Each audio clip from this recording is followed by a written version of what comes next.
Walang bato. Yan ang nadatna ng mga operatiba matapos pasukin ang isang bahay sa isang subdivision sa Pampanga na pinaniniwala ang pinagtataguan ni Senator Bato de la Rosa. Si Ezra Abad para sa 13 sa tanghali. Sinalakay ng mga operatiba ng Criminal Investigation and Detection Group o PNP-CIDG at National Bureau of Investigation o NBI ang isang bahay sa loob ng subdivision sa Barangay Balibago, Angeles City, Pampanga. Ang dahilan, dito raw nagtatago si Senator Bato de la Rosa pero walang nakitang bato sa bahay. Sinasabing pag-aari ng tiyuhin ni Senator Robin Hood Padilla ang bahay. Wala pang inilabas na opisyal na impormasyon ng CIDG kaugnay ng operasyon. Nauna nang inirekomenda ng CIDG sa Justice Department na kasuhan si Senator Robin Padilla ng obstruction of justice dahil sa umano'y pagtulong nito sa pagtakas ni Senator Bato de la Rosa sa Senate Building noong May 14. We will be arresting them for obstruction of justice. That's why I'm appealing also na pag dumating doon ang mga law enforcement unit namin, kagaya ng CIDG, do not prevent us because we have the warrant of arrest.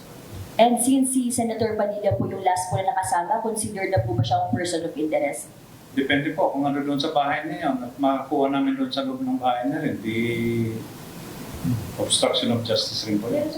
Ayon sa CIDG, hindi lang basta-basta ang pagsabay ni Bato kay Padilla. Planado at coordinated daw ang pag-alis ng dalawang senador. Lumabas din sa investigasyon na may isa pang sasakyan ang nakasunod sa convoy.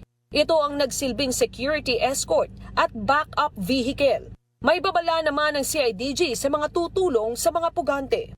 If there is a warrant and you obstruct somebody or you aid and abet a fugitive from evading justice, you're violating the law.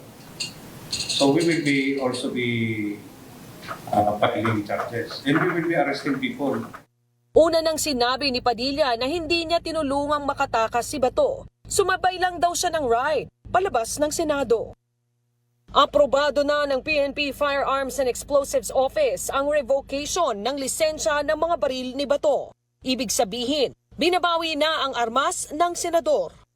Para sa totoong balita sa Bagong Pilipinas, Ezra Abad ng IBC News. Para sa 13 sa tanghali ng Congress TV.